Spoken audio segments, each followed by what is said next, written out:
Hello，大家好，今日同大家分享6月份嘅愛情傳訊。呢一段感情每一個唔同嘅階段，我哋可以揀翻目前最符合你哋自己現狀態嘅階段，分每個時段去睇一睇。現在嘅你，如果能夠成功跨過之後，下一個階段會係一個咩嘅階段？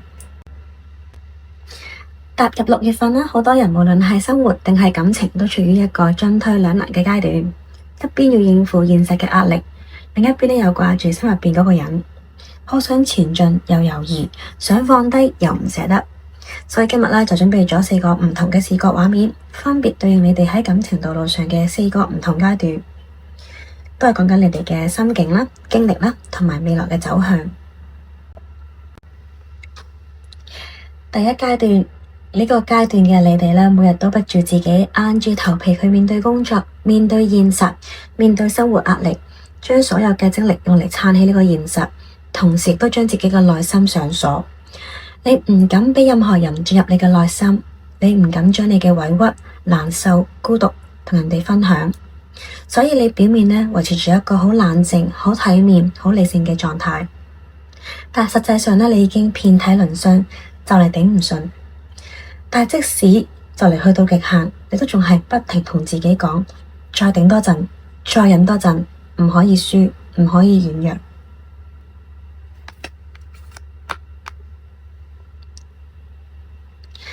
你而家呢種棘住、停頓、覺得冇力嘅狀態，唔係一個結局，只不過係呢個階段必須要嘅一個沉澱。想話畀你聽，其實你唔需要永遠都自己喺度死撐。你呢個時期呢個時段嘅封閉、敏感、唔敢相信、唔敢愛，全部都因為你自己一個人孭得太耐，傷得太深。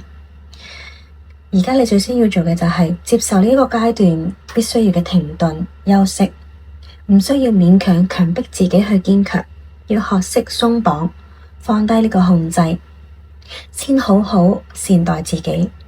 你嘅防衛係保護你，但係而家要做嘅就係先畀自己唞一唞，靜落嚟沉澱一下先。嚟到第二個階段，好多人會懷疑我一路嘅堅持，一路等，一路付出，到底有冇意義？到底值唔值得？但係想話畀你聽，呢一切嘅付出從來都冇白費㗎，只不過你哋雙方過去嘅相處入邊，過去嘅感情模式。一開始嘅時候太快、太衝、太心急、太情緒化，熱情嚟得太快，所以冷卻得都好快。開始嘅時候投入得好猛烈，但係冇耐性同埋穩定，所以先會經歷陰天、經歷冷淡、經歷拉扯、經歷迷茫。但係想話畀你聽嘅就係，陰天過後就會係天晴，命運齒輪亦都開始轉動。你捱過嘅每一日，忍過嘅每一次委屈，堅持過嘅每一個瞬間，嚟到而家，通通都會變成黃金一樣咁珍貴嘅積累。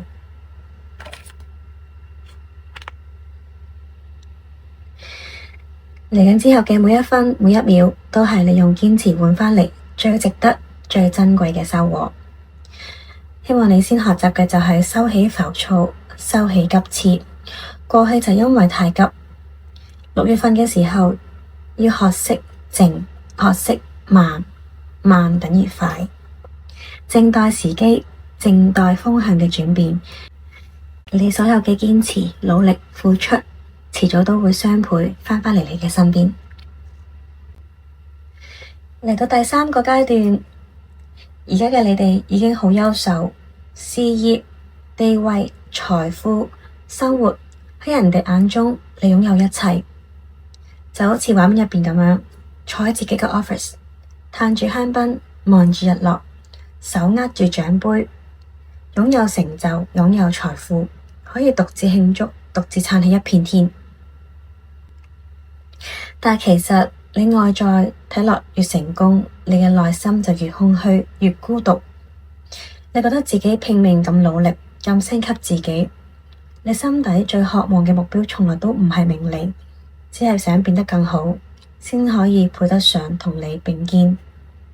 所以你獨自打拼嘅每一個日夜，全部都係為咗遠方你心入邊嗰個你好珍視、好珍重嘅一個人。但係你哋又有冇諗過，你一路向前跑，一路進化，對方又會唔會一直都喺度原地等你呢？你成日用現實、用努力、用成就去綁定你嘅感情、你嘅人生，但係你唔記得咗，感情最需要嘅係陪伴同埋真心。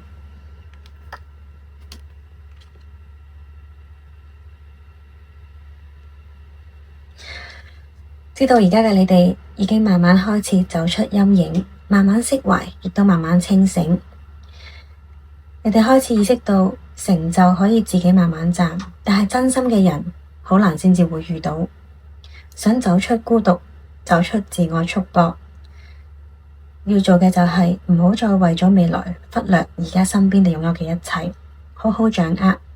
祝福你哋以後啦，有一個陪伴你一齊睇日落，唔需要再獨自慶祝嘅一個人。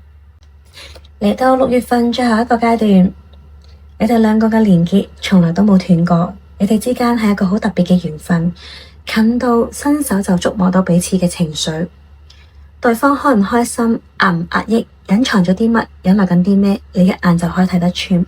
同樣，其實你嘅軟弱、你嘅執念、你嘅眼淚，對方亦都心知肚明。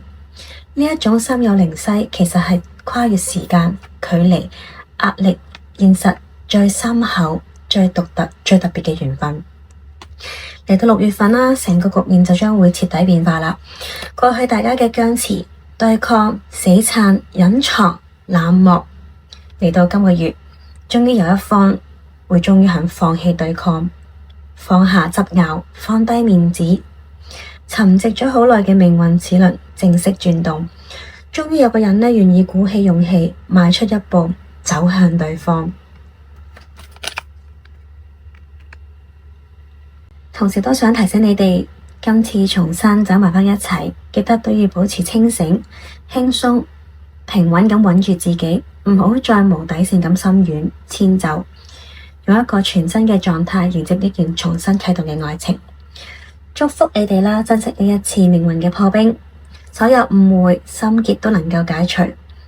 兜兜轉轉，兜兜轉轉，你哋由始至終心入邊最牽掛嘅，亦都係彼此。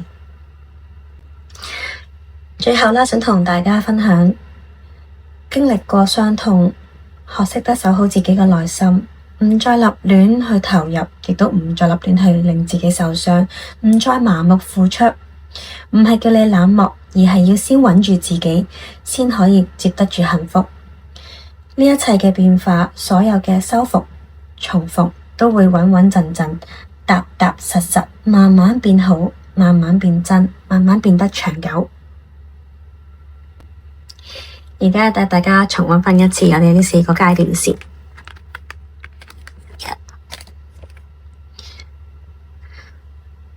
獨自經歷硬撐，將自己嘅內心上鎖，所以要學識嘅就係對自己鬆綁，先好好愛惜自己。所有嘅風雨，所有嘅陰天，終於捱過咗啦。你所有嘅付出，即將會化為珍貴嘅收穫。命運嘅齒輪開始轉動，外在嘅風光，內在嘅孤獨，一路努力打拼，就係為咗想同一個人喺未來能夠好好咁樣去面對生活，所以而家要慢慢走出情緒嘅低谷，要學習明白到要先珍惜眼前人。你哋雙方之間嘅緣分極度深，連結一路都冇斷過。6月份正式會迎嚟破冰嘅關係，迎嚟主動，迎嚟命運嘅轉機。所以你哋由獨自硬撐，歷經風雨，走過孤獨，最終重逢。6月份嘅愛情傳訊送畀每一個認真去愛嘅你，祝福你哋能夠放低執念，放低孤獨，放低以前嘅不安。真心唔會被埋沒，堅持一定有回響。祝福你哋。